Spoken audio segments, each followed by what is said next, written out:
사랑하는 당원 여러분, 심상정입니다. 저는 오늘 정의당 당원의 한 사람으로 여러분과 마주하려 합니다. 여러분과 함께 정치인 심상정의 마지막 소임을 찾고자 합니다. 저는 지난 20년 동안 진보 정치를 함께 일궈온 수많은 분들의 삶이 만들어준 사람입니다. 수많은 동지들이 수없이 출마해서 다시 수없이 낙선한 그 헌신의 시간이 만들어준 사람입니다. 심상정이라는 이름 세 글자에는 그 모든 사람들의 땀과 눈물 그리고 희망이 오롯이 새겨져 있습니다. 진보 정치 동지들이 끝없이 도전하고 온 힘을 다해 밀어올리며 정의당은 명실상부한 제3당의 자리에 올라섰습니다. 우리 정의당이 있었기에 대한민국은 더 나은 세상을 꿈꿀 수 있었습니다. 보수 권력의 심장부에서 노동자들이 인간다운 삶을 꿈꿀 수 있었습니다. 대한민국 국회에서 독재자의 후예를 탄핵하는 일이 가능할 수 있었습니다.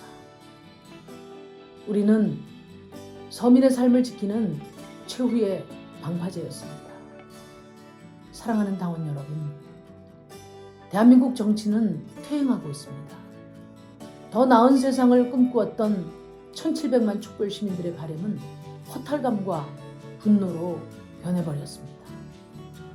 우리의 목소리가 미약했기 때문에 벌어진 일입니다. 당원 여러분, 저는 이 책임 앞에서 도망가지 않겠습니다. 우리 당의 미래를 다시 여는 길에 저 심상정이 최선을 다하겠습니다. 성공은 성취가 아니라 쓰러졌을 때 다시 일어나는 것이라고 했습니다. 다시 동지들을 불러 모으고 당원들의 손을 잡겠습니다. 모두가 살고 싶은 대한민국을 위해 정의당을 재건하겠습니다. 진보 정치의 새 도약을 여러분과 함께 반드시 이뤄내겠습니다. 지난 20년간 동지들의 헌신은 희망으로 부활할 것입니다. 당원 여러분과 함께 제게 주어진 이 소명을 끝까지 완수하겠습니다.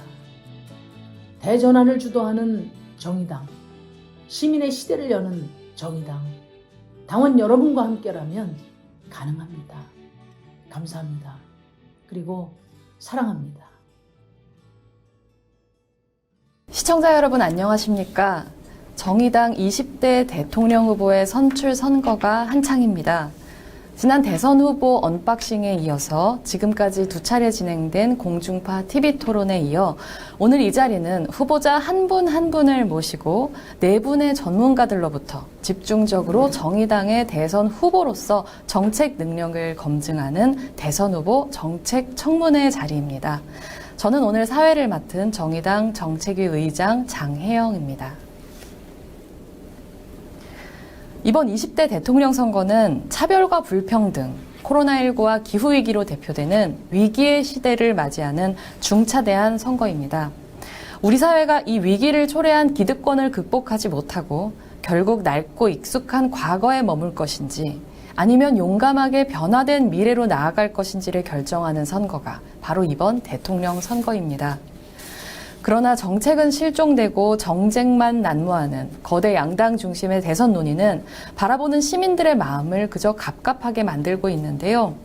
오늘의 정책 청문회가 이런 시민들의 마음을 전문가들의 날카로운 질문과 후보들의 명쾌한 정책 해법으로 시원하게 해드릴 수 있기를 바라면서 지금부터 정의당 대선 후보들의 정책 청문회를 시작하겠습니다.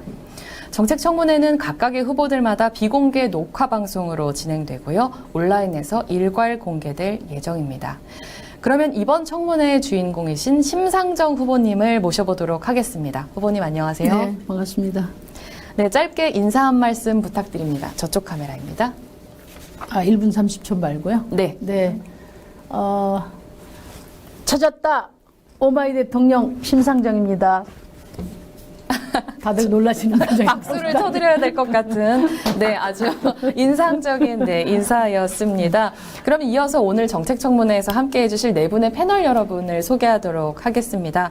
먼저 각종 방송에서 맹활약하고 계시죠. 정치평론가 김수민 님입니다. 네, 반갑습니다. 네, 다음으로 전 참여연대 집행위원장이셨고 현재 경제민주주의 21의 대표를 맡고 계시는 김경률 회계사님입니다. 네, 안녕하십니까. 네, 다음으로는 세상을 바꾸는 사회복지사, 세바사의 활동가이자 녹색 전환 청년그룹의 활동가이신 김혜민님입니다. 네, 안녕하세요. 네, 마지막으로는 복지국가에 대한 연구를 계속해오신 인하대학교 사회복지학과의 윤홍식 교수님입니다. 반갑습니다. 네, 다시 한번 오늘 참석해주신 네 분께 감사의 말씀을 드리고요. 후보께 날려주실 핵심을 콕콕 찌르면서도 다정함을 잃지 않는 예리한 질문을 기대하겠습니다. 오늘 토론의 진행 방식 소개해드리겠습니다. 크게 세 가지 꼭지로 구성이 되는데요. 첫 번째로는 모든 후보들께 드리는 공통 질의가 있고요. 이어서 패널들의 자유로운 질의, 패널 질의가 있습니다. 그리고 마지막으로는 사전에 당원들로부터 받은 당원 질의 하나를 드리는 방식입니다. 후보께서는 답변을 해주실 때 너무 길어지지 않도록 3분 이내에 해주실 것을 요청드리겠습니다. 그러면 곧바로 첫 번째 순서로 넘어가 보도록 하겠습니다. 이미 말씀드린 대로 모든 후보들께 드리는 공통 질문입니다. 그러면 심상정 후보님 질문 드리겠습니다. 이른바 치트키라고 하죠. 이것이 바로 이번 나의 대선 치트키. 심상정 후보가 생각하는 나만의 원픽 정책 공약은 무엇인가요? 제가 1호 공약으로 낸 게 신노동법입니다. 저는 이제 경제 수치만 선진국이 아니라 국민의 삶이 선진국인 나라 만들겠다 이렇게 약속을 드렸습니다. 20년 동안 복지국가 모델을 추구하면서 진보 정치를 해왔는데 그래서 서구 수준은 아니지만 그래도 복지가 많이 향상됐습니다만 그러나 불평등은 더 심화되고 있습니다. 그 이유는 시장 권력에 맞설 수 있는 시민의 힘이 너무 약하다. 그렇게 생각합니다. 그래서 저는 대권이 강한 나라가 아니라 시민권이 강한 나라 만들겠다. 그리고 국가의 시대, 시장의 시대를 넘어서 시민의 시대를 열겠다. 이렇게 약속을 드렸습니다. 이 신노동법은 그 시민의 시대를 여는데 가장 기본적인 권리라고 할 수 있습니다. 우리나라 노동법은 53년도에 만들어져서 지금 68년 동안 그 틀이 그대로 유지가 되고 있는데요. 말하자면 고용주가 노동자성을 결정하게 돼 있습니다. 그러다 보니까 사용자들이 계속 노동자 떨궈내기라고 하죠. 실제 고용관계에 있음에도 불구하고 이제 자영업자로 둔갑을 시켜서 사용자의 권리를 회피하는, 사용자의 책임을 회피하는 이런 일들이 이제 확대되면서 노동법이 다 적용돼도 플랫폼 노동자라든지 또 특수고용직 노동자라든지 5인 미만 사업장들 다 포함해서 사각지대에 있는 분이 1,000만이나 가까이 됩니다. 그래서 저는 이제 이 노동법을 이제 고용관계가 아닌 모든 일하는 시민들, 일에서 소득을 얻는 모든 시민들이 동등하게 누릴 수 있는 권리로 바꾸겠다 그런 약속을 드립니다. 네, 나만의 원픽 정책 공약으로 신노동법에 대해서 설명을 해주셨는데요. 좋습니다. 그러면 본격적으로 패널 질의 시간으로 들어가 보도록 하겠습니다. 패널 질의는 패널 여러분께서 순서 혹은 질문 횟수에 상관없이 자유롭게 후보자의 정책에 대해서 검증하고 싶은 질문들을 던져주시면 좋겠는데요. 그럼 저는 첫 번째 질문을 던져주실 패널분만 지정하도록 하겠습니다. 그러면 윤홍식 교수님 첫 번째 질문 주시기 바랍니다. 네, 심상정 후보님 뵙게 돼서 반갑습니다. 네, 반갑습니다. 본격적인 질문을 드리기 전에 정말 한국처럼 척박한 정치 환경에서 그리고 진보의 맥이 끊어졌는데 해방 이후에 그 맥을 다시 잇고 20년 동안 진보 정치를 지켜온 헌신에 대해서 시민 한 사람으로 정말 감사 인사 먼저 드립니다. 그런데 이제 심상정 후보님께서 그런 엄청난 공이 있음에도 불구하고 많은 사람들이 궁금해하는 게 있습니다. 그러니까 뭐냐면 왜 심상정이지? 이런 질문을 굉장히 많이 합니다. 그러니까 심상정 이후에 차세대 진보의 리더가 보이지 않고, 그렇다면 20년 동안 진보당, 진보정당을 이끌어온, 정의당을 이끌어온 심상정의 책임이 아닌가, 이런 얘기를 많이들 하시고요. 아까 뭐 모두 발언에 예를 들면 정의당을 재건하겠다 이런 말씀을 하셨는데, 그게 왜 꼭 후보가 돼야 되는, 재건을 할 수 있는지, 아니면 지금 의원 벌써 4선째이신데 4선을 하시면서 왜 그 사이에는 진보 정당을 재건하지 못했는지, 이런 의문점들을 우리가 갖고 있는 것 같습니다. 그렇게 만약 질문을 받는다면 후보님께서는 어떻게 답변하시겠습니까? 일단 이제 제가 당원들의 선택을 받아서 당대표를, 당의 리더로 활동한 건 3년입니다. 제가 이제 15년도에 처음 당대표 될 때 우리 정의당은 3~4% 수준에서 과연 이게 독자적인 정당으로 쓸 수 있느냐에 대한 그 갈림길이었어요. 그때 이제 팀 정의당으로 묶어서 우리 당원들이 정말 열정적으로 힘을 합쳐서 엄동설안에 광화문 광장을 지키면서 촛불과 탄핵을 주도했고, 그걸 바탕으로 해서 이제 대선에서 성과를 내므로써 드디어 이제 정의당이 이제 독자 정당으로서의 성장 가능성을 보였다고 생각합니다. 그리고 이제 2년 후에 제가 다시 이제 대표가 됐을 때는 이제는 이제 군소정당 차원에서 지금 말씀하시는 이제 국민들이 사랑을 받는 정치인을 성장시키기가 어렵습니다. 기회가 있어야 성장도 할 수 있는데 당직과 공직은 다르다고 봐요. 당직은 양보하면 될 수 있지만, 누군가 다른 분들이 그 자리를 누릴 수 있지만, 공직은 이제 국민들로부터 신임을 받아야 되는데, 그러면 결정적인 문제가 비례 때는 아주 탁월하게 활동을 하는데 지역구에서 이제 낙마를 하면서 발전이 거기서 멈춰버리는 거거든요. 그래서 이것은 예를 들면 한 사람이 어떤 리더가 해결할 수 있는 문제가 아니라 진보정당이 처한 구조적인 한계가 있었고, 그 구조적인 한계를 어떻게든지 돌파해보자 해서 이제 선거제도 개혁에 올인했었던 거죠.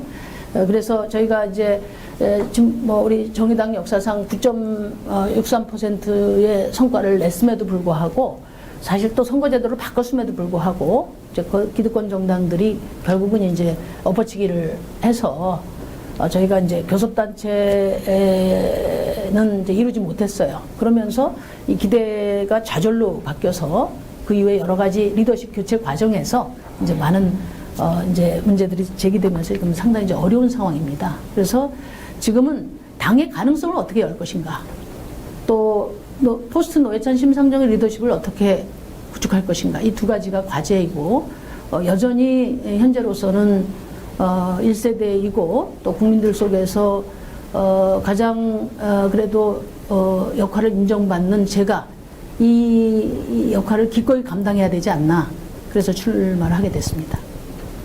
네, 이어서 다음 패널 여러분 질문해 주시죠. 저 역시 이 소개해 주셨던 영상에서 재건과 새 도약이라는 말씀이 이제 가장 인상 깊었습니다. 그리고 이런 말씀 먼저 두신다면, 저도 이 자리에 오기 전에 심의위원의 이렇게 공약들을 쭉 훑어봤었는데, 과거에도 저도 참여연대에도 몸담고 우리 윤홍식 교수님도 함께 있었지만, 시민사회에서 적어도 이제 계량화된 지표로 공약 평가를 하게 되면 제 기억으로는 항상 정의당이 1위를 했었고, 또 그만큼 또 이번에도 심의위원께서 공약을 잘 준비하신 것으로 보입니다. 그러함에도 이제 재건과 새 도약을 말씀하셨는데, 이런 말씀 한 번쯤은 사석이라도 제가 드리고 싶었던 말씀인데, 저는 이제 뭐 경제민주화 운동 내지는 재벌개혁 운동에 이제 몸담고 있는 입장에서 주변에서 심의원님을 언급할 때 가장 많이 나온 말이 심상정이 변했다입니다. 초재선 때의 모습과 비교해서 3선, 4선 때의 모습은 바뀌었다, 변했다. 자칫 항상 우리들이 자료가 있으면 들고 가는 게 과거에는 심의원님이었는데, 이제 왜 그리 가냐, 그리 가면 안 된다, 이렇게 말리는 분들도 있고, 이런 모습이 왜 어떤 모습에서 비롯됐을까, 그걸 한번 의원께서 직접 생각하시는 건 뭔지 한번 궁금하고요. 네, 먼저 그렇게 한번 질문을 던져보겠습니다. 네, 아마 그 시기가 제가 당대표를 맡았던 시기라고 생각합니다. 그러니까 그 이전에는 이제 사실은 이제 요즘 뭐 초선도 원내대표하고 하지만은 저는 15년도에 처음으로 제가 국회의원 된 지 11년 만에 처음으로 이제 당 지도부를 맡았어요. 그 전에 심상정의 별명이 대표였는데 그는 그냥 다 이렇게 공동대표 비슷하게 이렇게 이제 위촉된 것이고, 실제로 제가 권한과 책임을 위촉받은 거는 딱 3년입니다. 지난 15년도에 2년하고 지난해 1년하고. 그런데 아마 지금 그 말씀하시는 4선 할 때가 바로 당 대표 시절이었고, 그래서 어떤 의제를 제가 어떤 정책 의원 활동으로서 정책 활동을 하기가 굉장히 어려웠고요. 주로 이제 당적 과제를 중심으로 그걸 감당하기도 굉장히 벅찬 시기였다, 그렇게 말씀드립니다. 네, 다시 이제 그 재건이란 표현, 재건이란 말씀은 한 번쯤은 무너졌다가 다시 만드신다는 건데, 저는 그 시점이 이 질문의 마지막 정도에 하려고 했었는데 결국은 조국의 강이 아닌가 싶습니다. 저로서는 가까이에서 지켜봤던 심상정 의원의 모습을 보건대, 그러한 과거의 모습을 보건대, 그때만큼 2019년만큼 또 좋은 기회가 없었을 것 같아요. 일반 국민에게 정의란 무엇인지 공정이란 무엇인지를 아르켜줄 수 있는, 그리고 이 핵심 공약을 설명하는 글 중에도 정의당의 시간은 반드시 옵니다라고 하셨는데 저는 2019년에 왔었다라고 생각합니다. 이와 같은 뭐 여러 간에 당 내부에서도 여러 이견이 있고 또한 이제 상당히 깊게 패인 그런 이제 상처도 있다고 생각을 하는데, 그에 대한 언급을 한 번쯤은 좀 이제 조국의 강을 어떻게 넘어설 것인지 아직도 전 못 넘어선 것으로 보이거든요. 이제 제가 고정과 관련해서 두 가지 말씀드리는데, 사실 조국에 대한 성찰은 우리 당에서 저는 충분히 이루어졌다고 생각합니다. 국민들이 이제 인정하는 것은 뭐 성찰과 반성을 계속 한다고 하는 게 아니라 실천으로서 이제 우리 당의 정체성을 잘 세움으로써 해야 될 숙제로 남아 있다고 보고요. 그리고 이제 저는 이제 우리 당의 현실을 다 조국 때문이다 이렇게 이야기하는 것은 맞지 않는다. 만약에 조국 때문이었으면 제가 현장 이번에 지역구에서 당선될 수가 없었습니다. 사실은 지난 총선에서 우리가 9.63%를 얻은 거는 그 조국의 강을 다 거치면서 또 비례연합당의 어떤 그런 폭거까지를 다 거치면서 우리가 그 시민들이 보내주신 지지가 9.6%거든요. 그래서 저는 이제 지금 우리 그 위원님께서 말씀하시는 것처럼 그때 조국에 대해서 제대로 대응했더라면 그 정의당이 이제 말하자면 어땠을까? 선거제도 또 어차피 결과적으로 보면 안 되지 않습니까? 그래서 굉장히 개인적으로는 대표로서 최종적인 그런 결정을 한 데 대해서 아프게 생각하고 또 수도 없이 곱씹고 이제 그랬습니다. 그건 인정하는데요. 근데 모든 것이 다 조국 때문이다. 저는 9.6%의 어떤 국민의 지지가 작은 게 결코 아닌데 그 기대에 부응하기 위한 노력을 좀 맹렬하게 하면서 이 지금 대선 국면을 좀 넓혀갔었으면 좋았지 않았나. 그런데 지도력 교체 과정에서 사실은 이제 좀 그 좌절감을 더 크게 겪는 과정이 이어지다 보니까 지금 많이 어려운 상태다 이렇게 말씀드립니다. 네, 김수민입니다. 저는 오늘 아까도 했지만 모든 후보들의 친구 찬스가 되려고 합니다. 후보들에게 친구 찬스를 드리는 게 아니고요. 제가 친구 찬스를 쓰겠다라고 하는 것입니다.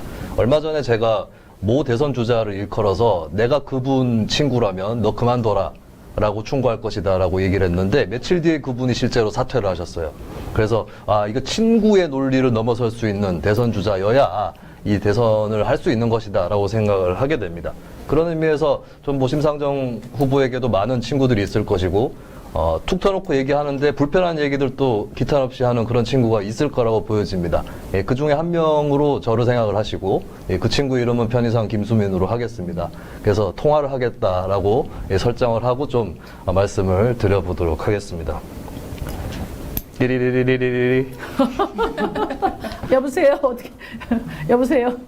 나 수민인데, 상정이 요새 또, 고생이 많아. 그래서 내 목소리는 모사 안 하더라. 그게 여성 목소리는 좀 하기 힘들고, 나름대로 노력은 해보고 있으니까 결과를 기대를 해. 내가 걱정에 대해서 전화를 했어. 내가 소문을 들어보니까, 무슨 어디 대학교 교수라는 분이 너한테 뭐 왜 심상정이야 되느냐 이렇게 물었다 그러고 또 어디 무슨 회계사인지 회계하는 사람인지 그 사람은 심상정이 변했다 막 이런 얘기를 한다 그러더라고. 근데 내가 봤을 때는 또 너만한 그 진보 정치 지도자는 없어. 그래서 뭐 요즘에 보니까 신문 기사에 찾아보니까 막 후배들이 치고 받고 막 이러던데 너무 긴장 안 했으면 좋겠어. 근데 내가 좀 곰곰이 생각을 해보니까 너의 문제는 네가 아닐까라는 생각을 하게 됐어. 너의 도전자들이 아니라. 내가 좀 지난 대선을 한번 복귀를 해보니까 너 생각날 거야. 그때 5월 9일인가에 대선 투표가 있었는데 5월 1일에 발표되었던 여론조사에서 심상정 11.4%가 나왔어. 기억하지? 뭐 구체적으로는 기억 못하지만 최고의 성적인데 어떻게 기억을 못할 수가 있지? 왜 내가 기억을 최고 하고 있어? 기억은 최고는 13%로. 아, 그런 것도 있었나? 근데 나는 이 조사가 기억이 날 수밖에 없는 게 홍준표가 14.4%가 나왔어. 홍준표, 심상정 3%포인트 차이밖에 안 나서 이것 때문에 그 홍준표가 벨벨 꼬여가지고 네, 그렇게 다녔던 거 아니야. 그래서 근데 나는 이 11.4%가 왜 결론적으로 6.2%로 쭈그러들었는가. 그리고 굳세어라 유승민이라고 응원했는데 그 유승민한테 왜 심상정이 지고 말았는가. 그거를 좀 생각을 하게 됐거든. 근데 솔직히 내가 그때 무슨 일이 있었는지 모르겠지만 정의당에서 막판에 사실 이 대선은 사표론이 작동될 수 없는 대선이었는데도 뭔가 저항을 하거나 이런 모습을 별로 못 본 것 같아. 너도 그냥 20대 여성들하고 되게 인기 이렇게 받으면서 그냥 껴안는 사진 보여준 거 말고는 와, 우리 민주당한테 지지 않겠다. 끝까지 결사항전하겠다. 네, 그런 게 잘 기억이 안 나는데 그때는 왜 그랬던 것 같아? 그래서 뭐 저는 하여튼 결사적으로 했는데 그 이제 어떻게 보였는지는 잘 모르겠는데요. 갑자기 존댓말을 하면 어떡해. 뭐 내가 나쁜 사람 같잖아. 예, 근데 이제 그 민주당, 그러니까 사표론이 작동하지 않은 게 아니라 사표론이 굉장히 크게 작동했던 선거라고 나는 생각해. 그래서 왜지? 문재인 후보가 이길 게 뻔한 선거였는데? 아니 그 문재인 후보가 겨우 심상정 거 절반 뺏어서 42%밖에 안 됐거든. 그래서 그때 당시에 이제 내 옆에 지역구에 있는 김현미 그 의원이 나한테 선거 끝나고 이야기했어. 심상정 선배 때문에 너무나 고생을 했다고. 그 홍준표가 지금 다 쫓아와서 엎을 뻔했다. 엎고 있는 상황이다 해서 일일이 전화를 하지 않을 수 없었다. 그렇게 해서 그 깜깜이 일주일 동안 뒤집느라고 애를 썼다. 그런데 홍준표가 못 쫓아올 거다 이렇게 이야기하는 사람에게는 문재인 대통령이 40%를 넘지 못하면 당선이 돼도 식물 대통령 된다 이렇게 자기들이 호소를 했다. 이제 정의당 심상정을 찍는 표는 착한 표들이 많기 때문에 또 기본적으로 문재인 대통령이 당선돼야 되고 또 제대로 촛불 대통령으로서 역할을 하려면 어쩔 수 없지 않나 해서 그 사표론이라기보다는 촛불 대통령론에 대한 이제 강조가 상당 부분, 그러니까 일주일 동안에 거의 6% 이상을 뺏어가게 된 힘이었다고 생각하는데 지금 이제 이야기한 것처럼 그때 왜 강력하게 저항을 하지 않았나. 뭐 그때 당시 나름대로 하여튼 뭔가를 했지만 그때 당사에 막 항의 임팩트하지 전화 못했던 것 오고 같아요. 해서 좀 좋은 거 아닐까? 뭐 그때는 뭐 이렇게 모든 거 다 내려놓고 우리 이제 내가 선거할 때 우리 당에 이번에는 한 가지만 가지고 선거 치르겠다. What is the Justice Party? 그렇기 때문에 뭐 누구한테 쫄릴 일도 없고 또 뭐 단일화 압박에 뭐 휘저을 일도 없고 그랬던 시기라고 생각하는데 한번 복귀해 보겠어 내가. 이제 복귀하면 어떡하지? 아니 이제 이번 선거에서 잘해야 되니까. 그런데 나는 아까 조국의 강 얘기가 나왔지만 대선의 셈부터가 문제가 아니었는가. 이렇게 지지율이 쭈그러드는데 뭔가 항전하는 모습이 기억이 안 나는 거 이게 좀 문제라고 보고 그리고 한편 생각해 보면 심상정이라는 사람은 독보적일 수밖에 없는 게 연이어서 지역구에서 물론 중간중간에 좀 고비들이나 낙선도 있었지만 어쨌든 다선 의원이 됐는데 어떻게 보면은 지역구에서 얼마 전에 뭐 39% 얻어서 당선이 됐고 사실 정의당 지지율보다 훨씬 높은 지지율로 당선이 된 건데 근데 역으로 정의당이 아닌 사람들의 지지까지도 받아야 되는 지역구 의원의 입장이다 보니 어떻게 보면 당의 정체성이라든가 이런 것들을 더 훼손할 수도 있는 그런 처지가 되고 만 건 아닌가 이런 것도 좀 우려가 되거든. 어떻게 근데 생각해? 이제 지역구 때문에 내가 정체성에 흔들림 고민을 해본 경우는 아주 사소한 것들 빼고는 사실 좀 기술적으로 해결할 수 있는 거 빼고는 거의 없었어. 근데 그리고 솔직하게 이제 우리 지역에서 얘기하면 중도라고 이야기하는 분들도 많이 찍었는데 그분들이 나한테 이렇게 이야기했어. 내가 이번에 심상정 찍었어. 근데 나는 자네하고 생각이 달라.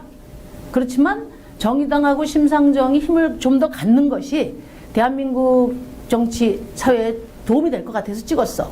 그래서 지역구에서 내가 이렇게 당선을 거푸 3차례 이렇게 할 수 있었던 거는 어떤 뭐 정체성에서 절충을 해서 그런 것은 아니고, 그러니까 지근거리에서 이렇게 보고 대화하고 확인한 바로 이제 그 굳은 신뢰가 있었다고 생각해. 스피커폰인데 네. 그래서 내가 뛰어드는데 네. 수민이 말은 그런 거 아니야. 어? 맨 처음에 했던 말이 야자 타임으로. 너의 문제 스피커폰이야. 너의 누구세요? 문제는 너에게 있다고. 그걸 좀 새겨봤으면 좋겠는데. 네. 너무 덕담들을 상대가 해주는 덕담을 너무 과대 해석하는 거 아닌가 이런 생각도 들어. 아니 덕담 한 번만 했는데 다 뭐 네, 저만 쓸게요. 볶아주세요. 저는 언제 끊을 건데 정말 계속 통화하는데. 근데 요것만 던지면 중도층에서 지지를 잘 받고 있고 이런 가능성은 잘 알아. 근데 문제는 중도층 지지를 받느라 보수화된다 이게 문제가 아니라 오히려 민주당 지지층에 있다고 보는데 그 민주당 지지층 신경 써야 되기 때문에 그게 당의 활동이라든지 원내 활동에서도 민주당하고 적극적으로 싸우지 못하는 노선으로 가거나 뭐 조국 사태 때처럼 그리고 대선 때도 심지어 민주당 후보하고 각을 세웠다가는 향후에 있는 총선이나 지선에서 비례대표뿐만 아니고 자기 지역구에서도 그 민주당 지지자들의 미움을 받아서 탈락할 수 있다. 이런 공포가 결국에 심상정 또 퇴색시키고 정의당 또 퇴색시키는 거 아닌가 이 얘기를 한 거지. 근데 그거는 뭐 현실하고는 다르다고 생각하고. 근데 막 그 괴가 자체- 맞아 떨어지지 않나? 아니 그 자체는 보통 사람들이 상식적으로 그렇게 생각하는데 나는 뭐 단일화 요구에도 내가 응한 적이 없고 또 지역구 그 주민들도 심상정이 꼭 우리 당이어야 되거나 우리 당과 유사해야지만 지지한다 이런 것은 아니었고 다만 이제 지난번 비례연합당 할 때는 민주당에서 강력하게 이렇게 당론을 따르라고 민주당 지지자들을 압박했기 때문에 당선이 어렵다고 생각했는데 그래도 중도 쪽 지지층들이 많이 빠져나가지 않았어. 민주당보다도. 그래서 이제 당선이 됐는데 어쨌든 뭐 그 얘기와 상관없이 그 이제 심상정의 문제는 심상정이다. 그렇게 지적하는 우리 친구 얘기를 그게 역시 나의 가장 큰 고민이야. 그 문제에 대해서 이번 대선 출마를 결심하면서 또 그 이후에 여러 정책을 준비하면서 또 토론을 하면서 오로지 그 주제에 집중해 있어. 알겠어. 그래. 후배들하고 잘 겨루기 하고 잘 되라고 해준 얘기니까 많이 복귀해 보길 바래. 고마워. 자주 전화 줘. 나중에 전화할게. 네, 훈훈하고 잠시 스피커폰으로 또 네, 회계사 한 분이 이제 끼어들어 주셔가지고 네, 아주 독특한 이야기가 됐던 것 같습니다. 그러면은 네. 다시 질문 이어가도록 하겠습니다. 네, 김민희 활동가님. 네, 재밌는 이제 전화통화 잘 들었고 또 복귀하실 부분들은 잘 복귀하시면 좋겠고요. 전 정책적인 부분 좀 질문을 하고 싶습니다. 심상정 후보님은 뭐 후보이시기 전에 사선 의원이고 4번의 국회의원을 하셨고 물론 이제 국회 안에서 굉장히 많은 것들을 바꾸셨고 이번에도 일본 공약이 신노동법이기도 합니다. 또한 이번에 모든 4명의 후보가 다 기후 대통령이 되겠다고 선언을 하기도 하셨어요. 저는 이 부분이 이제 탄소회계산 고갈 문제에 이제 연장선상에서 어떻게 그러면 우리가 미래 세대, 청년 세대 혹은 앞으로 태어날 아이들에게 지구의 가치를 물려줄 것인가에 대한 고민도 있었다라는 생각이 듭니다. 근데 여전히 탄소회계산 고갈뿐만 아니라 우리 지금 청년 세대가 고민해야 될 고갈의 문제가 하나 더 있습니다. 혹시 뭘까요? 국민연금 고갈론입니다. 저는 이 문제에 대해서 뭐 물론 다양한 의견들이 있을 수도 있겠지만 전 정의당이 국민연금에 대한 문제를 정치화하지 않는다라는 생각이 자주 듭니다. 왜냐하면 이 문제를 건드리는 것 자체가 너무나 진보 정당에서도 두렵기도 하고 굉장한 뭐 증세 문제라든지 이런 것들과 연동되어 있기 때문에 늘 정치화되지 못하는 주제라고 생각이 드는데요. 저는 이 국민연금 고갈론에 대한 정의당의 입장과 또 심 후보님의 개인적으로 어떻게 이 문제를 해결해 나갈 것인지에 대한 로드맵도 궁금합니다. 그러니까 이제 정의당의 입장을 제가 말씀드리기는 그렇고 지금까지 정의당의 기조인데 국민연금 문제를 쟁점화한 적이 있죠. 그게 기초연금하고 통합 여부가 논의됐을 때 우리 당에서도 전면적으로 이야기를 했었고 그렇지만 이제 그 한계에 봉착했어요. 그래서 지금 말씀하신 것처럼 국민연금 문제를 쟁점화할 만큼 뭐 사회적인 어떤 토대 자체가 매우 취약하다. 우리가 갖고 있는 힘 취약하다. 이게 이제 하나 깔려 있었던 거고. 그다음에 이제 두 번째는 이제 뭐 이 자리에서도 많이 지적되시지만 진보 정당이 많은 우여곡절을 겪다 보니까 국민적인 어떤 논의가 좀 논의를 탄탄하게 주도해야 할 이 의제가 사실은 제대로 그 포착되지 못한 거예요. 그런 점에 있어서 지적이 맞다고 생각하고요. 이번 공약에서 저는 연금 통합 문제를 포함해서 연금 문제에 대해서 진솔하게 공약을 낼 생각입니다. 그래서 우리 뭐 예전에도 연금 통합이 뭐 여러 지지층과 이렇게 결합이 돼서 많은 반발이 예상되니까 잘 안 건드리는 거 아니냐. 그런데 뭐 당이 꼭 그것에 이렇게 뭐 이렇게 묶여 있다 이렇게 생각하지는 않고요. 이미 전임 대표도 연금 통합의 문제에 대해서 공공하게 이야기를 했고, 이제 문제는 어떻게 설계하느냐의 문제라고 보고 그 설계 방안을 지금 공약으로 준비하고 있다는 말씀 드립니다. 네, 그럼 그 구체적인 공약을 기대하고 있겠습니다. 네. 뭐 연동된 지금 항상 이제 관심을 갖고 계셨던 분야인 것 같은데, 저는 기본적으로 한국에서 어떤 노동자들에 대한 문제나 빈곤 문제나 불평등에 있는 여러 문제들이 우리가 재벌 대기업 중심으로 수출주도 성장 체제를 유지하는 한 피해갈 수 없다라고 생각을 합니다. 그래서 사실 정의당 후보뿐만 아니라 민주당 후보들도, 그러니까 과거에 이제 문재인 대통령께서도 그러셨고, 그 다음에 노무현 대통령도 마찬가지고, DJ도 마찬가지고, 전부 다 취임하기 전엔 다 재벌 개혁을 얘기합니다. 그런데 이제 대통령이 되고 나면 다 재벌 개혁들이 도루묵이 돼버리죠. 다시 다 재벌과 손잡고 경제 성장을 얘기합니다. 그런데 이제 심상정 후보께서도 재벌 개혁 계속 얘기하시는데, 실제로 이 사람들은 세 사람들은 다 실패했는데 왜 심상정은 성공할 수 있는지, 왜 정의당이 집권하면 성공할 수 있는지에 대한 구체적 로드맵은 전혀 보이지가 않습니다. 그러니까 지금 우리가 올해 웅크타드에서 선진국으로 편입됐는데 97년 이후에 성장한 것도 많은 사람들이 평가하기를 재벌의 힘이라고 얘기합니다. 그러니까 그런 명암이 있거든요. 그런 속에서 진보 정당이 한국 경제를 개혁하는 그 핵심에 있는 재벌에 대한 개혁의 비전과 로드맵이 뭔지, 이걸 좀 국민들에게 속 시원하게 좀 얘기해주고 그것들로부터 좀 평가를 받아야 되는 거 아닌가. 그래서 정의당이 집권하면 우리의 삶이 좀 이렇게 좋아지겠구나, 이런 확신을 주셔야 되는 건 아닌가. 근데 그런 확신을 줄 수 있는 구체적인 비전이 없다, 이렇게 평가한다면 뭐라고 답변하시겠습니까? 그러니까 뭐 재벌 개혁에 대한 정책을 저희 당만큼 잘 갖추고 있는 데는 없다, 그렇게 생각하고, 또 아까 우리 회 계사님 지적이 있었지만은 저희가 어떤 그 정책, 그 정무적인 어떤 결정 과정에서 당의 생존과 관련한 여러 고심 끝에 내린 결정들에 대해서 여러 비판의 소지가 있다는 건 인정하지만, 그러나 정의당이 걸어온 말하자면 사회적 약자를 위한 6411 버스 정당, 그리고 생태 복지 국가를 지향하는 국가 비전, 그 큰 틀에서 저희가 벗어난 어떤 정책 판단을 하거나 한 적은 없다고 생각합니다. 다만 사실 뭐 기업에서 소기업, 중소기업이 그대로 성장해서 중견기업, 대기업으로 갈 수 없는 그런 구조적 한계에 있다 보니까 사실 생존에 많이 허덕여 온 게 사실입니다. 그래서 처음에 이제 민주노동당 시절에 제가 재벌개혁을 주도했는데 그때만큼의 어떤 파워가 나오지 않았던 이유는, 그 이후에 이제 사실은 민주노동당만한 어떤 파워를 갖는 정당이 안정적으로 구축되지 못한 것하고도 좀 관련이 있거든요. 이번에 이제 저희가 플랫폼 민주화를 내건 이유는 사실은 이 플랫폼이 신재벌화되고 있고, 이 플랫폼이 더 혁신적으로 예를 들면 문어발식 확장이라든지 독점화라든지 골목시장 상권이라든지 노동 착취를 해나가고 있기 때문에, 이게 선도하고 있기 때문에 기존의 구재벌 체제의 대기업들도 결국은 이리로 이 신재벌이 안내하는 흐름에 따라서 굉장히 시장 질서를 교란할 가능성이 매우 크다. 그래서 사실 재벌 개혁의 어떤 전략적 측면에서 이 플랫폼 산업 민주화를 좀 강력하게 드라이브를 걸므로써 다시 이제 재벌 체제를 넘어서기 위한 경제 민주화를 이슈화시키고자 합니다.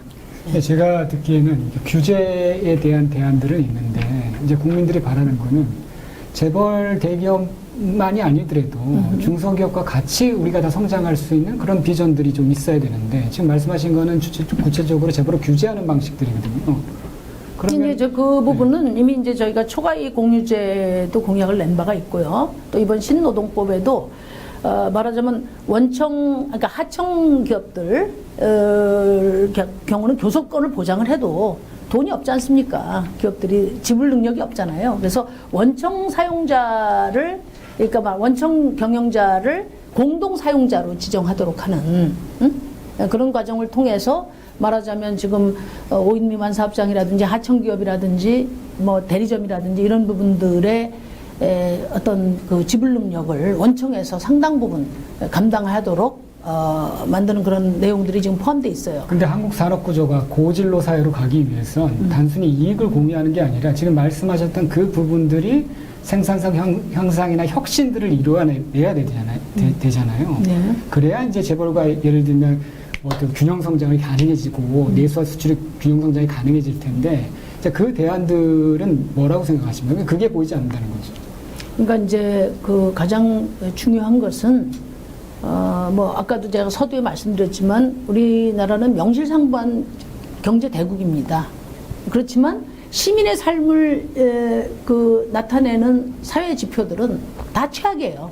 자살률 1위, 노인빈곤율 1위, 남녀 임금 격차 1위, 중대재해 최고 수준, 출생률 최저.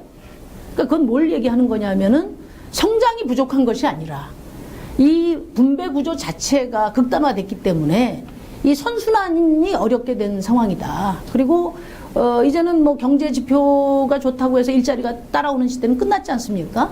결국 일자리 창출을 통해서 사실 그 선순환 구조를 만들어야 될 어쨌든 기후위기 극복과 관련해서 경제 체제에도 근본적인 전환이 필요하다고 생각합니다. 그래서 그 어떤 기후학자가 이야기한 것처럼 지금 불평등 따로, 경제민주화 따로, 기후위기 따로 할 수가 없는 거라고 생각하고 기후위기 극복을 위한 산업전환의 큰 틀에서 지금 아까 말씀드린 경제민주화와 또 지금 이야기한 어떤 그 산업혁신 플랜을 같이 종합적으로 작동해야 된다. 그렇기 때문에 이것은 기후위기는 정책이 아니고 전환이다. 그렇게 생각하고 그걸 위해서는 지금과 같은 양당 체제의 대통령제 가지고는 이룰 수 없는 과제다. 그래서 정치 교체가 매우 중요하다. 그래서 시민들이 정책에 강력하게 참여할 수 있는 구조, 의회 중심제로 전환이 되고 또 다당제하에 책임 연정으로 전환이 될 때 사실은 이 기후위기 전환 과정도 지금 말씀하신 어떤 산업전환 또 경제민주화를 또 뭐 예를 들면 정의로운 전환을 통한 일자리 창출까지 다 포함해서 가능하지 않을까 그렇게 생각합니다. 혹시라도 서운하실 수 있는데 심상정이 변했다라고 말씀하시는 분들도 결국은 심의원의 활동을 보고서는 역시 이제 심의원만한 분이 없다 이런 말씀을 하더라고요. 제가 이 말씀을 드리는 것은 뭐냐면 지금 과거 박근혜 정부 그리고 문재인 정부 모두 공히 재벌개혁과 경제민주화를 공약으로 내걸었음에도 불구하고 지지부진한 지난 8년의 성과를 보면서 이번 정부 들어서 누구도 재벌개혁이라든가 경제민주화 기치를 든 보수야당의 후배는 없더라고요. 그리고 또 하나 반가운 것은 플랫폼 독점 방지 이 공약을 보면서 저 역시 순발력의 심상정이다. 저희로서는 누구도 짚어내지 못하는 부분을 또 짚어내셨고 제3호 공약으로 이렇게 이제 명문화하셨는데 좀 이번 청문회 이 정책 청문회 자리를 빌어서 제 생각엔 이런 것들이 많이 또 퍼져야 된다라고 생각을 해서요. 짧게라도 시청자분들을 위해서 플랫폼 독점 방지에 대해서 조금 알기 쉽게 설명해 주셨으면 합니다. 그러니까 미국의 공정거래위원장이 그렇게 이야기를 했어요. 아마존에게. 그러니까 마켓플레이스를 하는 사람들은, 그러니까 플랫폼을 하는 사람들이 그 플랫폼에서 팔 물건도 제조하고, 그 다음에 그 판매 영업도 하고, 이런 일을 하지 마라. 그렇게 이야기를 했습니다. 그러니까 지금 카카오나 네이버 같은 경우에 이제 플랫폼을 하면서 무슨 여러 관계 기업들과의 어떤 이제 공정한 관계를 통해서 뭘 하는 게 아니라 자기들이 실제 제조업도 하고 그 다음에 그 시장 영업망까지 이렇게 침탈하는 식으로 이렇게 막 가고 있기 때문에 이제 제가 말씀드리는 것은 플랫폼 기업은 마켓플레이스만 확실히 해라. 그리고 다른 어떤 관계 기업이나 또 그 기업에 종사하는 노동자들의 관계가 가장 혁신적일 때 혁신 기업으로서 정치권도 지원하고 제도적인 지원도 받을 수 있고 국민도 지지할 수 있다. 그런데 이 혁신 기업이 마치 우리 미래를 구원할 것처럼 4차 산업혁명이 그렇게 떠들었는데 결국 디스토피아의 미래를 지금 보여주고 있기 때문에 지금 시기에 강력한 규제를 해야 된다. 그리고 얼마 전에 그 카카오 김범수 회장이 무슨 3천억 조성해가지고 뭘 하겠다, 상생기금 만들어서 하겠다 그랬는데 그 구제벌이 하던 방식이에요, 그게. 제가 분명히 말씀드리고 싶은 것은 이 플랫폼 기업이 사회와 맺는 계약은 플랫폼 기업에게 일방적으로 맡겨줄 수 없다는 겁니다. 정치가 해야 되고 사회적 합의 과정을 통해서 해야 되고 그 다음에 카카오를 비롯한 플랫폼 기업은 여기에 복무해야 된다. 그 점을 말씀드립니다. 네, 이어서 네. 저는 이제 이 주제는 오늘 토론에서 처음 나오는 것 같은데 외교안보 쪽입니다. 네, 그리고 심 후보께서 당 대표를 할 때 있었던 일이라서 이 주제로 질문을 좀 드리고자 하는데요. 2019년에 소위 한일전이라고 불리우는 국면이 펼쳐져 있을 때 그때 당 대표를 하셨고 당시에 청와대 5당 대표가 모였을 때 심상정 대표님을 포함해서 정의당 지도부는 지소미아 파기를 주문을 했습니다. 근데 사실 저는 좌파적 시각에서 봤을 때도 당시에도 좀 납득을 못했었어요. 왜냐하면 지소미아가 그렇게까지 그 독소 조항이 가득한 나쁜 협정이었던 건가? 거기서 뭐 굉장히 민감한 기밀들이 막 오고 가고 이런 것도 아니고 굉장히 촉보적인 수준이었다면 그리고 이제 군사 협력이라고는 하지만 정보 협정 수준이었고 그리고 최근에 불어닥치고 있는 어떤 쿼드라든지 파이브 아이즈 이런 거에 비해서는 굉장히 낮은 수준의 교류였던 거거든요. 근데 이것을 파기하는 것이 이게 평화주의적 관점에서 굳이 이게 평화에서 뭐 파기해야 되는 것인가? 그걸 파기하면 탈군사주의가 되는 건가? 그것도 저는 좀 아니라는 생각이 들었고, 그럼 남는 거는 결국에 민족주의였던 것이 아닌가라는 생각이 들었습니다. 그리고 그때 한참 또 조국 전 민정수석 얘기를 할 수밖에 없는데 그때 민정수석 신분으로 SNS에 글을 쓰면서 애국 아니면 이적이다라고 하는 도저히 진보적 좌파적 지성으로 받아들일 수 없는 그런 이분법, 민족주의가 횡행하던 시절에 정의당 또 여기에 동참을 해버렸던 게 아닌가라는 생각이 들었고 그때도 그리고 결과적으로도 문재인 정부가 이걸 덜커덕 해버렸어요. 해버렸는데 많은 분들은 처음에 이거 파기 선언했을 때 대미자주적인 선언이다라고 생각하셨겠지만 결과적으로는 오히려 미국이 화를 내고 그걸 또 붙잡느라 진짜 미국 엉덩이 잡고 형님 하는 결과적으로는 대미 의존이 더 강해져 버리는 사태가 전 돼버렸다고 생각합니다.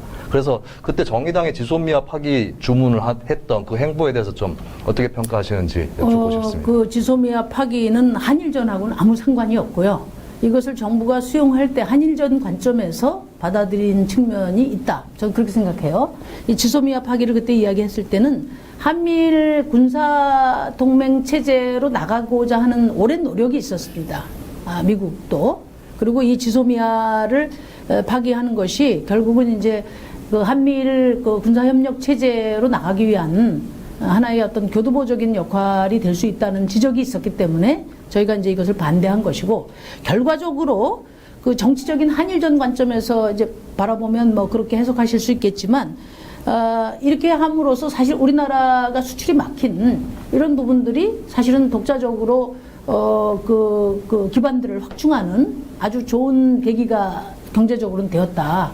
그렇게 생각해요. 외교적으로는 뭐 결국은 이제 미국이 일본 손들어주고 그래서 그 지소미아 파기의 목표 자체는 달성되지 않았지만은 이 지소미아는 사실 그러니까 한국의 어떤 경제적인 그 반도체 등등을 위한 그런 이 경제 부상과 관련해서 일본이 사실은 경제 전쟁을 한 거라고 저도 그때 지소미아 파기를 그렇게 이야기를 했습니다. 그런데 그것을 안보에 발을 걸면서 이게 결국은 경제전쟁을 시작한 게 아니냐 그런 지적을 했었던 것이고 그래서 우리도 지소미아 파기를 걸고 결국은 이제 경제 대책과 관련해서도 우리가 그 부품이나 또 소재 산업을 일본에 의존하던 것을 대거 국내의 어떤 기반 또는 다변화시키는 그런 계기가 성공적으로 이루어졌다고 저는 평가를 합니다. 그 부분. 근데 그 한일전과 결부가 안 되었다고 얘기를 하시면서 수출 규제하고 또 연결된 거. 아니 그러니까 저희가 이제 당에서 시간이 판단할 부족한가요? 때는 네. 당에서 판단할 때는 한일전에 사실 관심도 없고 또 한일전의 관점에서 이걸 접근하지 않았다. 부탁드립니다. 전화를 네. 하셨습니다. 그 여러 가지 정책적인 질문들이 오가고 있어가지고 네. 제가 중간에 개입하기가 굉장히 죄송스러운데요. 벌써 시간이 거의 다 아, 돼서 그렇습니까? 네, 오늘 이 패널 토론에서 가장 많은 질문을 하지 않으신 네, 다른 분들께 기회를 많이 돌려주신 김혜미 활동가님께 마지막 질문 기회 드리도록 하겠습니다. 저는 오늘 이번 지금 토론은 아니죠. 네, 청문회 과정에서 부동산 얘기가 잘 안 나온 것 같아요. 그러니까 제가 이번에 매입임대주택을 신청해봤다가 떨어졌습니다. 근데 3배수를 처음 뽑았는데요. 9천 가구가 지원해서 2천 가구가 뽑혔고 저는 떨어졌어요. 그러니까 이럴 정도로 지금 사실 주거난이 굉장히 심각합니다. 특히나 서울에 살고 있는 청년 세대들은 중기청이라고 하죠. 그거 받아서 다 원룸 가는 것이 그냥 지금은 일상적인 삶이라고 지금 여겨지는 것이 청년 세대의 주거의 현실인데요. 저는 그럼에도 불구하고 지금 정의당 대선 후보 모두가 다른 해법을 제시하고 있는 것이 매우 혼란스럽기도 합니다. 저는 좀 그렇게 느껴졌어요. 황순식 후보의 공존주택부터 뭐 토지초과 이득세까지 너무 다양한 이제 해법들이 나오고 있는데 저는 물론 이제 다 필요하겠죠. 세법 개정도 필요하고 금융개혁도 필요하고 소유를 규제하는 것도 필요하고 공공임대주택을 제공하는 것도 필요하겠지만 저는 심상정 후보가 대통령이 된다면 가장 먼저 부동산 문제 해결을 위해서 그리고 부동산 문제를 전환해서 주거 정책으로 변화시키기 위해서 어떤 부분부터 손질을 하실 건지 궁금합니다. 첫째로는 이제 컨트롤 타워를 이제 바꿔야 됩니다. 지금 제가 국토부가 피감기관으로 있는 위원회에 있는데 국토위원회에서는 강남 집값밖에 이야기가 안 돼요. 그러니까 지금 집 없는 44%의 서민들에 대한 얘기라든지 최저 주거 기준에도 못 미치는 220만 가구에 대한 얘기는 아예 없습니다. 그래서 그리고 이제 자기들이 주무도 아니에요. SOC 부처 아닙니까? 그 국토부가. 그러니까 대형 어떤 신도시 개발이나 이런 거나 해야 관심이 있지. 일반 주민들의 우리 시민들의 주거권에 대해서는 전혀 관심이 없다. 이것만을 다루는 컨트롤 타워가 필요하다. 그래서 저는 도시주택부를 신설을 해야 된다고 보고요. 거기에서 주거 정책을 총괄해야 된다. 이렇게 생각하고 두 번째는 국가의 주택 공급 정책에 대한 근본적인 손질을 해야 되겠다. 사실은 정부가 강제 수용권을 동원해서 집을 짓는 것은 철저히 집 없는 서민을 위한 공공적 역할이 한정돼야 된다고 봐요. 그러니까 시민의 그 토지를 강제 수용해가지고 저렴한 가격에 민간 건설업자한테 땅 장사하고 집 장사하고 LH공사가 그렇게 해왔기 때문에 이게 결국은 대한민국 투기공화국을 만든 주범이 바로 LH공사고 국가거든요. 그래서 앞으로 공공개발은 공공주택만 짓고 또 그 집 없는 서민에게만 해야 되고 주택시장에 대한 개입도 바로 이 공공주택의 물량을 가지고 저는 수급을 조정하는 식으로 민간시장에 개입해야 된다. 그렇게 저는 생각합니다. 그래서 지금 현재까지 공급 정책을 보면은 실제로 민간에 대해서는 불필요한 개입을 하고 국가가 해야 될 일은 제대로 책임은 안 지고 이런 식으로 결국은 이제 투기 불쏘시개만 공급해 왔다. 그래서 이제 국가의 주거 복지 정책을 확실하게 전환을 해서 이제 지금 다양한 질 좋은 공공주택을 이제 지어야 된다. 신개념 공공주택 단지를 소규모로 계속 지어서 공급하겠다. 그런 말씀을 드렸고 제가 국토위 하면서 제일 분통 터지는 것이 뭐냐. 그러니까 공공주택 하면 낙인 효과가 있잖아요. 그것을 국가가 방치하고 방조하고 당연한 것으로 받아들이고 또 너무나 분통 터지는 일이었어요. 네, 이것으로 약 40여 분에 걸치는 열띤 정책 패널 토론을 마무리하도록 하겠습니다. 네. 여러 가지 남아있는 질문들이 있겠지만 이어지는 경선 기간 동안에 또 후보자께 온 오프라인을 통해서 질문을 전하실 수 있는 기회가 있을 거라고 생각합니다. 그럼 이제 세 번째 코너로 넘어가도록 하겠습니다. 바로 당원 질의 시간인데요. 지금 드리는 질문은 당원분들께서 주신 사전에 의견을 토대로 만들어진 질문 가운데 후보님께서 사전에 추첨을 통해서 정해주신 질문이 나갑니다. 네, 그러면 화면에 자막으로 선택하신 질문 띄워주시고요. 4번이 뭐예요? 4번 질문인데요. 5천만 원이 있다. 다음 중에 차를 산다면 1번은 빚내서 7천만 원짜리 전기차를 산다입니다. 2천만 원을 더 빚을 내야겠죠? 아니면 2천만 원을 세이브한 다음에 3천만 원짜리 하이브리드 차를 산다. 어느 쪽이십니까? 심상정 후보님. 7천만 원짜리 테슬라 전기차는 살 필요가 없고요. 5천만 원짜리 현대 아이오닉 전기차를 사면 국가가 1천만 원을 보조금을 줍니다. 그래서 그럼 이제 4천만 원에 살 수 있고 1년에 한 100만 원 정도 그 운영비, 그러니까 그 수리 유지비를 이제 절약할 수가 있습니다. 그래서 선택은 7천만 원짜리 전기차를 사겠다라는 말씀이시죠? 아니죠. 5천만 원짜리 하이브리드. 아니 현대 아이오닉 전기차를. 주어지지 않은 새로운 선택지를 만드시겠다. 네. 라는 말씀이시군요. 저 두 개 중에서 해야 될 이유는 없죠. 그것이 세팅이기는 하지만 뭐 어쨌든 새로운 세 번째 창의적인 선택지를 주신 것으로 대답을 들은 걸로 하겠습니다. 순발력 있는 답변을 감사드립니다. 기호 3번. 네. 그래서 이것으로 준비된 세 가지 질의는 모두 마무리가 되었고요. 여러 가지 질문들 받으시면서 사실은 마무리하고 싶으신 내용이 있으실 것 같은데요. 1분 정도 마무리 발언하실 수 있는 시간 드리고 오늘 정책 후보자 이 청문회를 마치도록 하겠습니다. 그러니까 이제 우리 오늘 그 패널들께서 이제 좋은 지적을 많이 해주셨는데요. 그러니까 이제 제가 본선에 올라간다면 이제 본선에서 가장 중요한 승부수는 심상정 그 자체다. 두 번째, 이 심상정이 좀 힘을 가지려면 우리 당이 이제 우리 당원들을 중심으로 해서 지지자 그룹까지 대선에 그 확신을 갖고 힘을 보태야 된다. 그렇게 생각하고요. 이제 세 번째는 이제 예전에는 저희 당이 작지만 명백한 제3당의 지위를 가지고 있었습니다. 확고한 제3당의 위치를. 근데 지금은 작은 가치정당 중에 좀 큰 당으로 돼 있어요. 그래서 진보적 가치와 미래 가치를 통합하는 그런 대표 정당으로서의 위상을 확고하게 그 정체성을 회복해 나가야 되겠다. 그런 말씀 드리고 그 중에서도 특히 녹색의 가치. 저는 이제 기후위기가 지금 이제 초읽기에 몰려 있는데 그러니까 녹색 활동하시는 또 녹색 정치 하시는 분들은 정치 한복판으로 돌진해야 된다고 봅니다. 그리고 저희 정의당은 녹색으로 돌진하겠습니다.